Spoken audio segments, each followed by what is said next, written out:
waddani deftere nelaɗo sallallahu alaihi wasallam wuri ha yeehi o yiyata bindi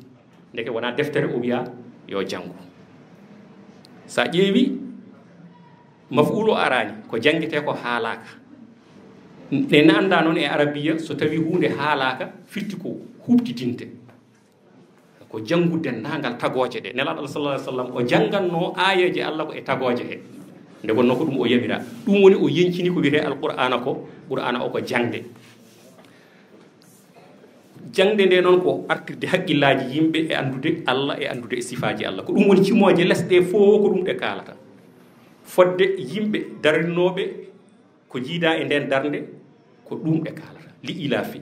ko ɓurasiyankoɓe kaldete ɗon gande ko dañɗon ɗo oɗo nema teddinirede saɗa suudu kaba oɗon jeeha oɗon garta oɗon on toñaka on mbaɗaka saabu hormede ɗum wona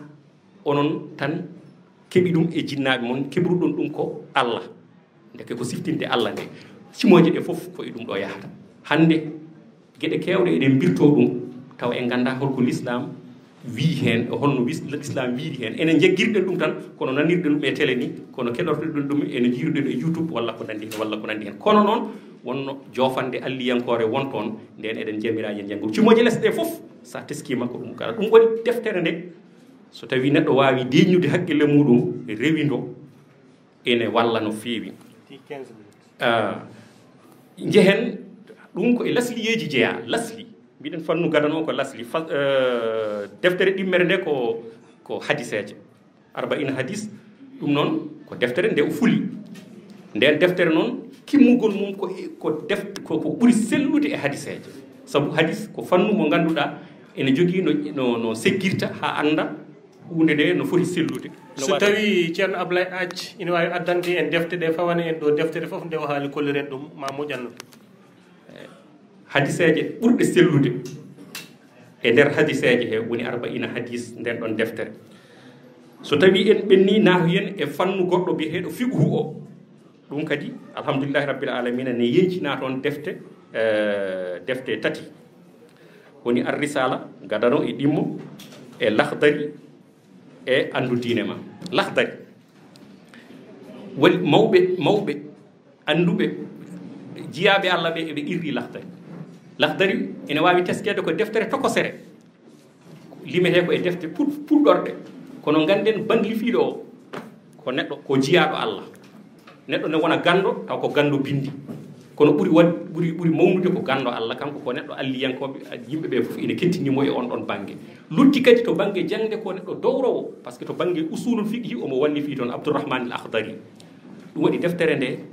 ende himmi kadi no feewi nden deftere noon woni ɓuuri yaarude tan kañum ko banggue laaɓal e to banggue juulu so ƴeewi fiqhu o ko ɓuuri toɗɗade neɗɗo ko ɗum woni ko adorto ɓuuri toɗɗade neɗɗo fof ko holno laaɓirta nde wonno omo hatojini ɗum e ñande fof e holno juuldata caggal ɗum yaaha ha ko wayno korka ɗum noon ko artata ko hitande fof lawol gotol yahana ko wayno hajju ha natanoyemo amalat lahdari o haaɗi tan ko e banggue laaɓal e to banggue juulu ko wona ɗum koko deftere nde ganduɗa kay ko wallifi ɗum nden koko wallifo makko woni andu diine ma o noon ina alhamdulillahi rabbil alamina ina yeehi e sifa momin koyɗanno holɗum defte ɗe a yahat aɗa fillo saabu a janggat ɗo laaɓal deftere arore nde kadi ruttima e laaɓal ɗum waɗi yajnede tan e laaɓal ha ɗeɓa gasde yahane damal gongal nden ɗon deftere ene hertori e ɗum ɗon ene yeehi ha hajju ene yahani korka ene yahani ha kirse yahani ha asakal fof alhamdulillahi rabbil alamina deftere nde ende alɗi e nden ɗon ko ɗum woni ko kalɗen to banggue fiqhu o to banggue suluk suluk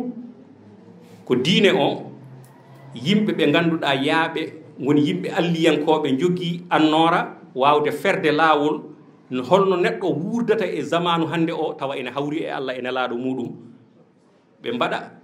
ko wiyetee ko way kono ordonnance ni docteur ngannduɗo ñabbuuli hannde ɗi waɗa ko wayno wirdu walla waɗa ko wayno sifa neediiji ɗo almuudo o fotata rewde tawa ina waawa hawrude e Allah e nelaaɗo muɗum ɗum woni ko tijaniya ɗum woni gadiriya woni laabi waliyaaɓe ɗum noon baŋnge tijaniya o deftere tijaniya nan ɗon alhamdulillahi rabbil alamin ko wona ɗum ko deftere nde defte hono batuuji sunna ɗum noon ko ceerno ko haalaaji ceerno mouhammad saïd radiallahu taala anhu no jiiruɗen cheikhna ahmad tijani ko batuuji o waɗatno ni no jiiruɗen ceerno waɗiranno ni ko ni cheikhna ahmad tijani wondirno e almuɓe ɓe o jooɗoto o haalna yimɓe ɓe almuɓe ɓe mbindi defte nde woni jawahirul ma'ani enen ne kadi ko noon kankone kanko ceerno jalalu ko hono gon felo o ƴetti e ceerno mouhammad saïd e yamirore muɗum defte bindetenotoɗe nde wonno ɗe bindama e pular kono ɗe binda ko e alkule e qur'ana he joni noon omo watta ɗum e alkule ɗe ganduɗa ko alkule latin ɗe ɗum woni batuji sunna alhamdulillahi rabbil alamin mi anda wone gueɗe nan toon ene poti yaltinede bandiraɓe men ballite surtout ko wayno batuji sunna gadano o ceerno ene haala hen alhaali fulɓe ene heɓɓitoɓe e sifa gonagal noɓe mbayni holɗum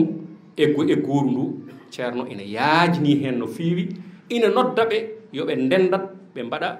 gure ɓe gona hen ɓe mbaɗa jannguji maɓɓe ɓe ɗaccida sukaɓe e gaynaka he ene jaaha ene garta ene tawtaɓe hen batuji mbaɗi noon e mbaɗi noon ene keewi ni woni alhaali mi nde ɗo meftande dal e mi gayni mbiɗa yinno artude seeɗa tan to banggue safara fulo ngo enen alhamdulillahi ko almuɓe jooɗi ɗo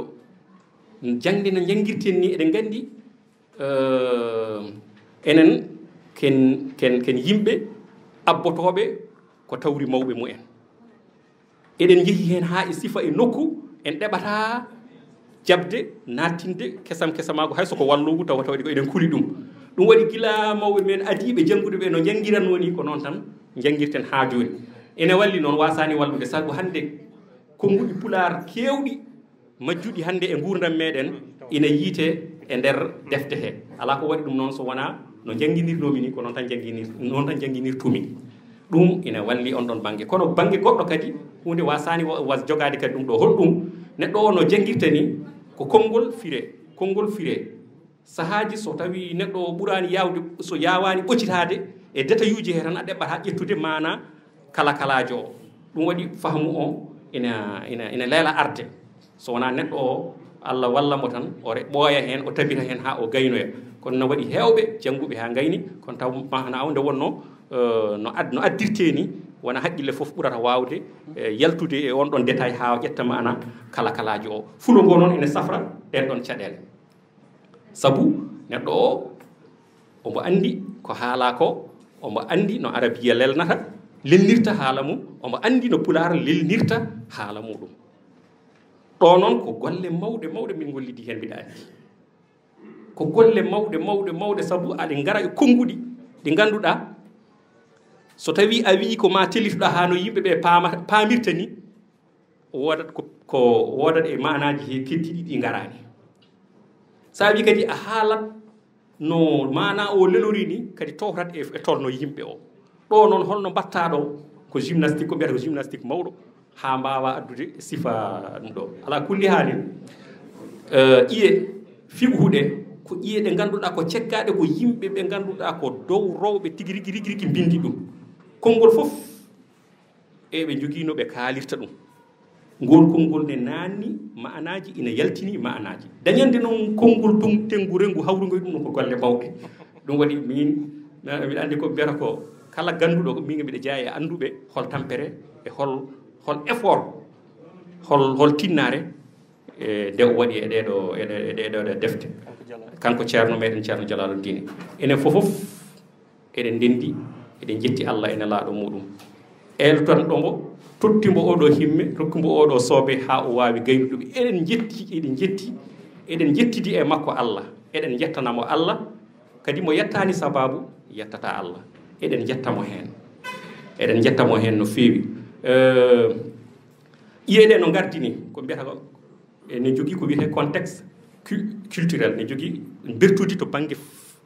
ɗum so tawi neɗɗo mo anda culture arabeɓe a ɗeɓata wawde addande ɗum fulɓe mais mi haal hen mbiɗa heewi haalde caɗele to banggue arrisala oɗo wonɗo wiyata hen ɗomo haalata haala jihadi ha o wi baasi ala e warde ɓaleejo o wi toɓo haalata ko haala wareteɓe foɓɓe warede ɓe potani warede o wi baasi ala e warde ɓaleejo min dañino hen caɗele mawɗe no fewi seeɗa mi gadda deftere nde mimi holko kono mi yawani dañde nde wonno noon kono noon neɗɗo o ko haalata ɗon ko no haaliri ni sa famani e contexte mbo haali o a kondanambo tawa a anda koko qima woni koye rokkude ɓaleejo qima hol ɗum arabeɓe on saaha ne woodi hen joguiɓe caɗele leñamago e yawade ɓaleejo aha e ɓen ɗon noon ene jogui ne yiiya hen hay jangguɓe taw ko jangguɓe eɓe ƴetta ɓaleɓe eɓe mbaɗa ɗum e catégorie daabaji ɓe mbiya bon warde ɓaleejo ko bonnude jawdi foti ko jaggede waɗe maccuɗo walla ko nandi hen ko ɓen noon o jaaboto ɓaleejo mo mbiyaton wona neɗɗo o wona gonga ɗum wona gonga ɓaleejo ko neɗɗo kala no hefereɓe arabeɓe ɓe walla waɗeɓe no mbaɗirteni ko hono noon kono noon konngol ngol nde wonno ngol yalti ko e jeddi ɗum waɗi ngol lelori noon e sifaji goɗɗi enen hen kadi e ko haalata omo wiya ina aña ɗannade e leyɗele ɓaleɓe ɗon kadi sa famani contexte culturel aɗa wawi waddemo kondan joni e on saaha ɓe goni ko hedde Tunisie en e ko nandi hen mataw mi gayni ɓe goni ko hedde Tunisie en e ko nandi hen banggue ɓaleeri o kamɓe jogui sifa noɓe goniri e neesu moɓe goniri ko e on rendo tan koye gon rengo gonata ha mbawa hisde mbawa wadde diine ma rendoji ɗi mbaɗani ɗum ɗi mbaɗani ɗum ɓen woni joguino sifa no mbayi to banggue ɓornateji en e ko nandi hen kanko ko ɗum woni ko haalata e gueɗe baɗe ni ɗum noon ɗum ɗo foof ɗiɗo firoji wan yimɓe waɓe no ceerno Dialal ene mbawi safrande en ɗeɗo caɗade